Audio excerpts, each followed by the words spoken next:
ये है तो भैंसों को पिलाकर यहाँ का काम निपटा कर फिर मैं नहलाऊंगी। तो वहाँ का काम निपटा कर आ गई थी और अपने केशव को नहला दिया है, खाना बनाकर भी खिला दिया है। एक रोटी ही बनानी रहती है उसके लिए मुझे, और खिलाने के बाद उसे अंदर बिठा दिया है।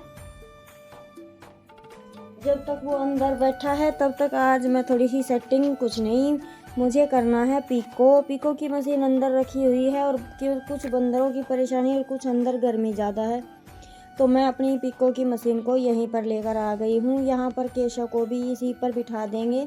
जैसे मैंने अभी मेज नहीं बनवाई है केशव के लिए, किंतु के पापा थोड़े से फ्री होंगे तब ये काम होगा, तो तब तक तो कुछ ऐसे ही काम चलाना पड़ रहा है, कभी किसी मशीन पर कभी किसी मशीन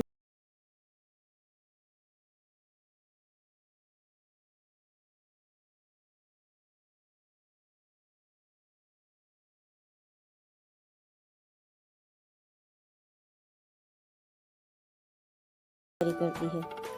और यहाँ पे थोड़ी सी डस्टिंग मुझे करनी थी। सुबह मोटी मोटी झाड़ू तो लग गई थी, लेकिन जो होता है ना सामान ज़रूरी जो जहाँ का होता है वहीं पे रखना, वो काम नहीं हो पाया था, क्योंकि सुबह से लेकर अब तक लगे यही भागदौड़ से अपने जो ज़रूरी काम होते हैं, खाना बनाना, बच्चों को भेजना, पशुओं को अंदर करना, वो सब हो पाता है गर्मियों में।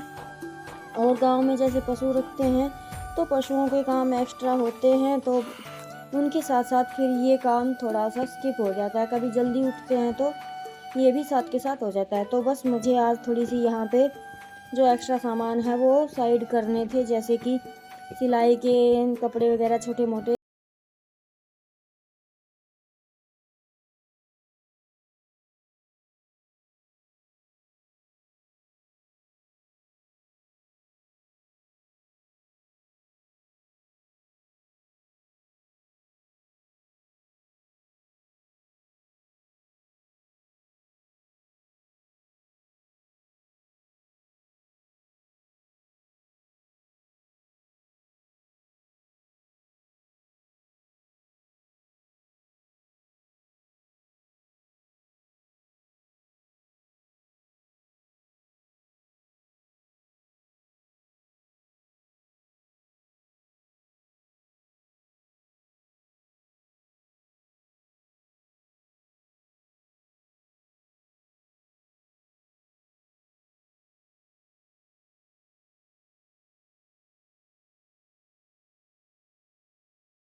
अभी टाइम नहीं मिल रहा है, तो इसके साथ साथ कुछ एक्स्ट्रा भी छोटे मोटे जैसे सूट वगैरह स्टिच करते समय कटिंग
के साथ अपना खाना बनाने का करूँगी। तो ये होता है दिन भर का रूटीन।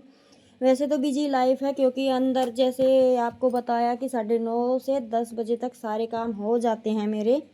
उसमें चाहे डीप क्लीनिंग लगा लीजिए, हर कोने की नहीं होती है, पूरे घर की डीप क्लीनिंग नहीं होती है, लेकिन थोड़े थोड़े हिस्से को डेली डेली करके चलते हैं ना, कभी सुबह कभी शाम, तो घर क्लीन बना रहता है, तो ज़्यादा टाइम नहीं लगता है। और अभी मेरा अलार्म जैसे ख़राब हो गया है, तो धीरे धीरे अब मैं उसे ठीक करवाने की सोच रही हूँ। अलार्म की जब घंटी बजती है ना, तो इंसान एक बार नहीं उठता, 2 बार नहीं उठता, तीसरी बार में तो उठेगा ही। तो थोड़ा सा अगर टाइम पर उठूँगी ना, तो इससे पहले भी मेरा काम अच्छे से हो जाएगा। तो जी बस अभी हरा कट कर लेते हैं और फिर बनाने की तैयारी करेंगे खाना। और आज आपको बताऊं तो हमारी गाय की तबीयत फिर से बिगड़ गई है। जैसे सुबह तक तो सही थी, लेकिन जब मैं शाम को दूध निकाल कर लेकर आई तो उसकी तबीयत ठीक नहीं थी, तो फिर से डॉक्टर आया है और अभी उसे वापस से फिर से 3 दिन तक इंजेक्शन लगेंगे। कुछ तो उम्र ज़्यादा हो गई है उसकी, तो इस वजह से भी, और कुछ बस होता ही है गायों में, जैसे ये बीमारी आते ही है। भिंडोड़ा वगैरह डालते हैं, लेकिन भिंडोड़ा डालते हैं तभी दूध बरतने के लायक होता है, क्योंकि गायों का दूध थोड़ा सा भैंस के मुकाबले पतला होता है। तो जी बस तभी किंसु के पापा आ गए थे पानी लेकर, हरा कट करते ही, तो मैं इनसे कुछ बात कर रही थी। और अभी मैं आ गई हूँ हरा लेकर प्लाट में। यहाँ का करते हैं जैसे कि हरा डालना, और बस अपने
तो मैं छोटा पंखा इसका मंगवाने की सोच रही हूँ, कब तक आएगा। तो जी बस इस वीडियो को मैं यहीं पर रोकती हूँ। कैसी लगी ज़रूर बताइएगा, अच्छी लगी तो कमेंट कीजिएगा। मिलते हैं नए व्लॉग में। जय राम जी की, खुश रहिएगा।